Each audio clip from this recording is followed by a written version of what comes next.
mu bihe aho ikoranabuhanga ritangiye gukora ibyo ubwenge bwacu bwari busanzwe bukora kandi rikabikora ku muvuduko n'ubushobozi budasanzwe. Tugeze mu isi aho ubwenge buhangano AI bushobora gukora cyangwa se bugasubiramo indirimbo ikaba yaba iy'akataraboneka ku isi hose.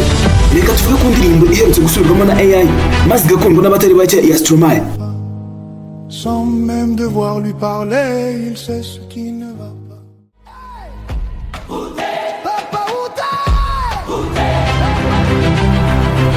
Papa Ute. AI yasubiyemo indirimbo ya Stromae Papa Ute mu isura nshya yifashishije tekinoloji maze iyihindura mu njyana ya Afrosoul igeza kuri miliyoni zirenga 12 z'amastream ku mbuga nka Spotify, aho yanageze ku rutonde rwa Spotify Global ndetse igatera impaka ku bijyanye na copyright n'uburenganzira bw'umuhanzi.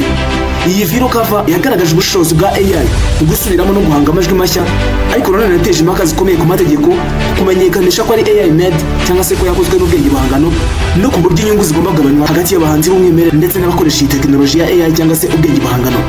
Tuvuye kuri ibyo, raporo ya AI Music Statistics 2025 yasohotse kuwa gatandatu Gicurasi 2025 na Elam Sheikh, ubushakashatsi bwagaragaje ko inganda z'umuziki zakozwe hifashishijwe na AI muri 2025 zari zifite agaciro karenga miliyari 6 na miliyoni 200 uzivunja amadolari y'Amerika, kandi biteganyije ko nihatagira igihinduka zizanagera kuri miliyari 38 na miliyoni 7 mu madolari y'Amerika mu mwaka wa 2033.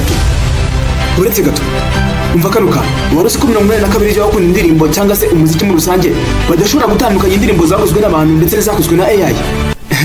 Yewe biracyatugora kubyumva neza.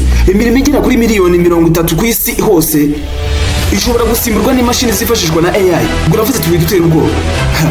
Ibi byagaragajwe n'ubushakashatsi bwa Golden Research bwatangajwe kuwa 26 Werurwe mu mwaka wa 2023 i New York na Joseph Briggs ndetse na Devesh Hardman.